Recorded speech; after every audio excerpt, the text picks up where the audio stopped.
صلی اللہ علی محمد صلی اللہ علیہ وسلم. اللهم صل على محمد النبي الأمي وعلى آله وسلم تسليما.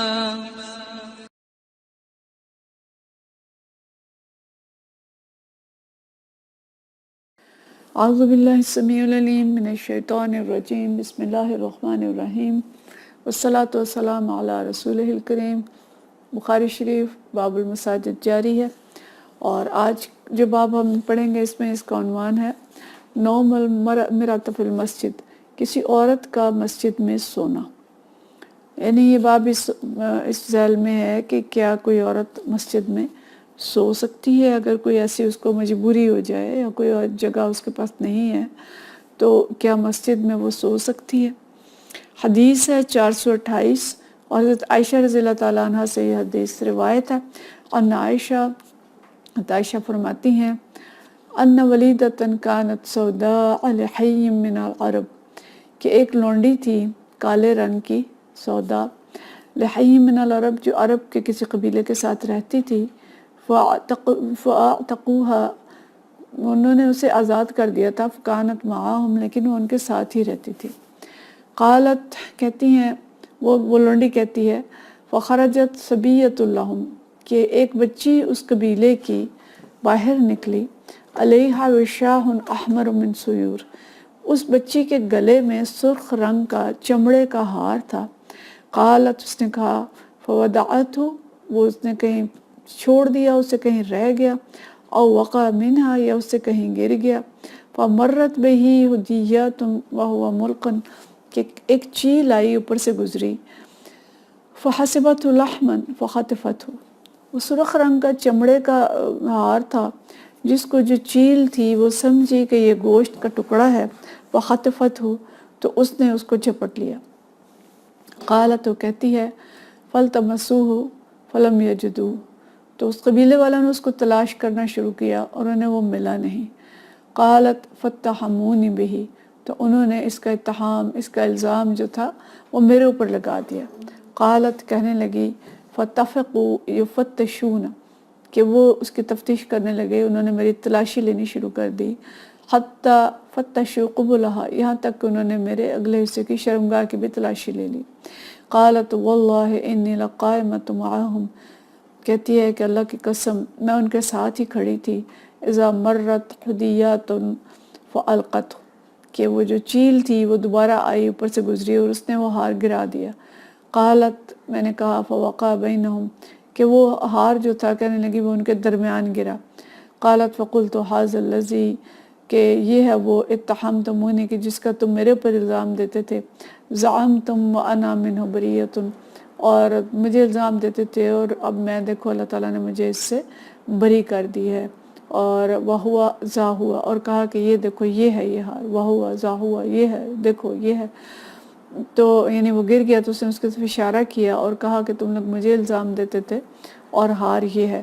قالت، کہنے لگی فجاءت الی رسول اللہ صلی اللہ علیہ وسلم فاسلمت، تو میں نبی کریم صلی اللہ علیہ وسلم کے پاس آ گئی اور میں نے اسلام قبول کر لیا. قالت عائشہ، تو عائشہ فرماتی ہیں فکان لہا خباء فی المسجد او حفش، کہ اس کے لیے مسجد میں کوئی چھپر لگا دیا گیا یا چھوٹا خیمہ لگا دیا گیا.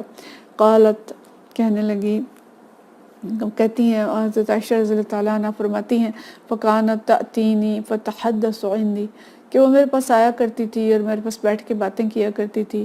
قالت، فرماتی ہیں فلا تجلس عندی مجلسا الا قالت، کہ جب بھی وہ آتی اور بیٹھتی، یعنی کبھی ایسا نہیں ہوتا تھا کہ وہ آئے اور بیٹھے اور یہ جملہ نہ بولے یوم الوشاح من عجیب ربنا، اور کہیں لفظ آیا ہے تعجیب. تو کہتی ہیں کہ جب بھی وہ میرے پاس آتی اور آ کے بیٹھتی تو یہ ضرور کہتی کہ یوم الوشاح من عجیب ربنا، کہ یہ جو دن تھا، ہار کا دن تھا، وہ اللہ کی نشانیوں میں سے ایک عجب نشانی تھا. الا انہ من بلد الکفر انجانی، کہ یہ دن ایسا تھا جس نے مجھے کفر کے شہر سے نجات دی. قالت عائشہ، تو حضرت عائشہ فرماتی ہیں فقلت لها، میں نے اس سے کہا، ما شأنک لا تقعدین معی مقعدا الا قلت هذا، کہ کیا وجہ ہے کہ جب بھی میرے پاس بیٹھتی ہو تو تم یہ شعر یا یہ جو جملہ ہے یہ ضرور بولتی ہو. قالت حدثتنی بهذا الحدیث، تو اس نے مجھے یہ حدیث سنائی، یہ پورا واقعہ جو ہے سنایا. تو واقعہ سمجھ میں آ گیا ہوگا کہ یہ لونڈی جو تھی آزاد کردہ لونڈی تھی، لیکن رہتی اسی قبیلے کے ساتھ تھی. تو ہار جب ان کا گم ہوا ہے، اور جیسے ایک ہمارا معمول ہمارے ہاں بھی ہوتا ہے کہ جب بھی گھر کی کوئی چیز گمتی ہے تو سب سے پہلے جو نظر جاتی ہے وہ ملازموں کی طرف جاتی ہے، اگرچہ چیز گھر سے ہی کہیں سے مل جائے یا کوئی اور لے آیا یا بچے نے کہیں رکھ دی ہو کسی نے، لیکن سب سے پہلے جو دھیان ہے وہ ملازموں کی طرف جاتا ہے کہ ان میں سے کسی نے اس کو غائب کر دیا ہوگا. تو انہوں نے بھی ایسا ہی کیا کہ اس لونڈی نے غائب کیا ہوگا اور اس کی تلاشی لی اور وہ ہار نہیں ملا، لیکن اسی وقت وہ چیل جو اس کو چیک کے لے گئی تھی وہ لا کے اس نے گرا دیا. تو اس سے دیکھیں جو اصل جس باب میں امام بخاری اس کو لائے ہیں وہ یہ ہے کہ وہ چونکہ آزاد کردہ تھی تو وہاں سے وہ نکل آئی اور نبی کریم صلی اللہ علیہ وسلم کے پاس آ کے اس نے ایمان قبول کر لیا، اور وہ اکیلی تھی، اس کا کوئی گھر نہیں تھا، نامحرم عورت تھی. اس وقت فوری طور پہ آپ صلی اللہ علیہ وسلم نے اس کو مسجد کے اندر ٹھہرایا. کوئی ایسا بندوبست ابھی نہیں ہوا تھا جہاں پہ اس کو ٹھہرایا جا سکے. ہو سکتا ہے بعد میں کوئی ایسا بندوبست ہو گیا ہو اور اس کو کہیں اور شفٹ کر دیا ہو، اس کی شادی کر دی ہو، کچھ بھی ہو سکتا ہے، لیکن عارضی طور پہ اس کے لیے مسجد کے اندر خیمہ لگا دیا گیا. دو الفاظ استعمال کیے گئے ہیں، خباؤن اور حفشن، چھوٹا خیمہ یا بڑا چھپر جو بھی ہو سکتا ہے. تو مسجد کے اندر چھپر اس کے لیے لگا دیا گیا اور وہ وہیں پہ رہتی تھی، ظاہر ہے وہاں وہ سوتی بھی ہوگی. تو اس کے لیے باب باندھا امام بخاری نے کہ عورت کا مسجد میں سونا. تو مطلب یہ ہے کہ عورت بھی ضرورت کے وقت مسجد میں ٹھہر سکتی ہے، سو سکتی ہے. اور مسجدیں اس دور میں محفوظ ترین مقام ہوتا تھا، اور مسجد کا مقام ویسے بھی جب ہم پیچھے سے پڑھتے چلے آ رہے ہیں کہ صرف نماز کی جگہ نہیں تھی، یہ ایک پناہ گاہ بھی تھی. اور ضرورت کے وقت اس کے اندر جیسے ہم نے پیچھے ساری چیزیں پڑھیں کہ مال غنیمت بھی ڈالا جاتا تھا، مقدمات کے فیصلے بھی ہوتے تھے، یعنی نکاح بھی ہوتے تھے، بہت ساری چیزیں جو مساجد کے اندر ہوتی تھیں. تو یہ ایک نئی چیز ہم نے دیکھی کہ ایسی پناہ گاہ بھی تھی کہ اگر کسی کو عارضی طور پہ کوئی مجبوری ہے تو وہاں پہ اس کو ٹھہرایا بھی جا سکتا تھا. اور ظاہر ہے یہ ٹھہرایا جانا مسجد کے ایسی جگہ پہ نہیں تھا جہاں پہ نماز پڑھی جاتی ہے، کیونکہ یہ تذکرہ میں کہیں نہیں ملتا کہ صحابہ کرام نماز پڑھنے آتے اور وہاں کسی عورت کا چھپر تھا اور اس کو ہٹا کے تو نماز پڑھتے. یقیناً یہ مسجد میں ایسی جگہ پہ ہوگا جہاں نماز نہیں پڑھی جاتی، مسجد کے احاطے کے اندر اس کی کسی سائیڈ پہ، کسی صحن میں، کسی جگہ پہ ایسی جگہ پہ خیمہ لگایا گیا ہوگا جو کہ نمازیوں کو دقت میں ڈالنے والا نہیں تھا اور نماز کی جگہ کو ڈسٹرب کرنے والا نہیں تھا. لیکن پتہ یہ چلتا ہے کہ ایسا مرد یا عورت جس کے پاس کوئی اور رہائش میسر نہیں ہے، اس کے لیے مسجد میں رات گزارنا اور سونا جائز ہے، بشرطے کہ فتنے کا اندیشہ نہ ہو. اب آج کا دور فتنے کا دور ہے، اور آج تو مساجد جو ہیں وہ مردوں کے لیے بھی بند ہو جاتی ہیں اور نماز کے اوقات پہ کھلتی ہیں. اس کے بعد عموماً مساجد کے اندر تالا ہوتا ہے. ایک تو ہم نے مساجد کا وہ استعمال بھی ترک کر دیا، اور دوسرے کچھ حالات ایسے ہوئے کہ اس میں آ کے مساجد جو ہیں ان کو بند رکھنا ایک مجبوری بن گئی، یا اس کا وہ مقام نہ رہا جو پہلے تھا. بہرحال اگر فتنے کا اندیشہ نہ ہو تو کوئی مرد یا عورت ایسا ہے جو مجبور ہے، اسے مسجد کے اندر ٹھہرایا جا سکتا ہے.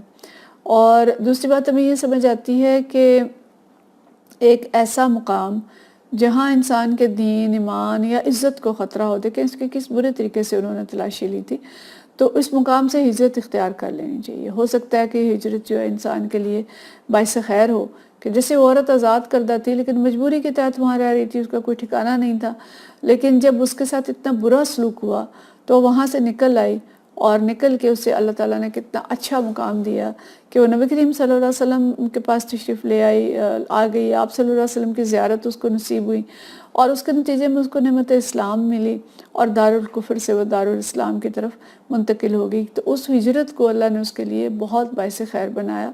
تو مقام تبدیل کرنے کے بارے میں سوچا جانا چاہیے اگر کہیں پہ بہت زیادہ فتنے یا مصائب ہوں.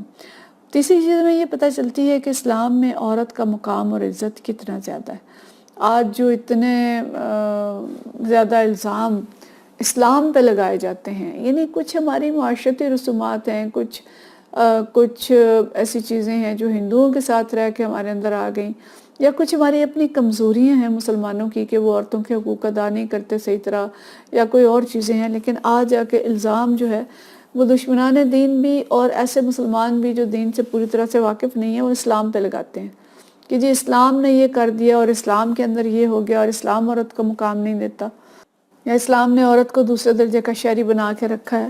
لیکن ہم یہاں دیکھتے ہیں کہ نبی کریم صلی اللہ علیہ وسلم نے ایک عورت کو کتنی تکریم دی، اس کو کتنی عزت دی، ایک تو اس کو پناہ دی، وہ تنہا تھی پھر بھی اس کو وہاں پہ مقام دیا، اور اس کو مسجد کے اندر اس کو ٹھہرایا اور وہاں پہ خیمہ لگا کے دیا۔